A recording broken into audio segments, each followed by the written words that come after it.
വന്യജീവി ആക്രമണത്തിൽ നഷ്ടപരിഹാരം നൽകുന്നതിലെ മാനദണ്ഡത്തിൽ മാറ്റം. ഇനി മുതൽ വന്യജീവി ആക്രമണം വനത്തിനകത്തായാലും പുറത്തായാലും ധനസഹായം നൽകാൻ തീരുമാനമായി. വന്യജീവി ആക്രമണത്തിൽ കൊല്ലപ്പെടുന്നവരുടെ കുടുംബത്തിന് 10 ലക്ഷം രൂപ ധനസഹായമാണ് സർക്കാർ നൽകുക.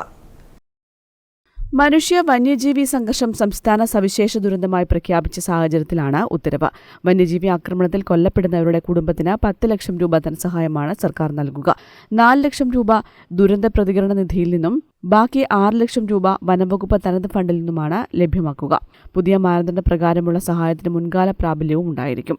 പാമ്പ്, തേനീച്ച, കടന്നൽ ആക്രമണത്തിൽ മരിക്കുന്നവരുടെ കുടുംബത്തിന് 4 ലക്ഷം രൂപയും ധനസഹായം നൽകും.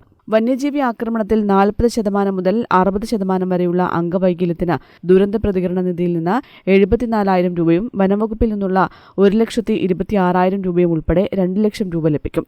കൈ, കാൽ, കണ്ണ് എന്നിവ നഷ്ടപ്പെട്ടാലും ഈ ധനസഹായം ലഭിക്കും. ഒരാഴ്ചയിൽ കൂടുതൽ ആശുപത്രിവാസം വേണ്ടിവരുന്ന ഗുരുതരമായ പരിക്കേറ്റാൽ 1 ലക്ഷം രൂപ വരെ ധനസഹായം ലഭിക്കും. ഒരാഴ്ചയിൽ കുറവാണെങ്കിൽ SDRF-ൽ നിന്ന് 5,000 രൂപ മുതൽ 10,000 രൂപ വരെ ലഭിക്കും. വന്യജീവി ആക്രമണത്തിൽ വീടുകൾ പൂർണ്ണമായോ ഭാഗികമായോ തകർന്ന കുടുംബങ്ങൾക്ക് വസ്ത്രങ്ങൾക്കും വീട്ടുപകരണങ്ങൾക്കുമായി 2,500 രൂപ വീതം ലഭിക്കും. News desk, Kannur vision.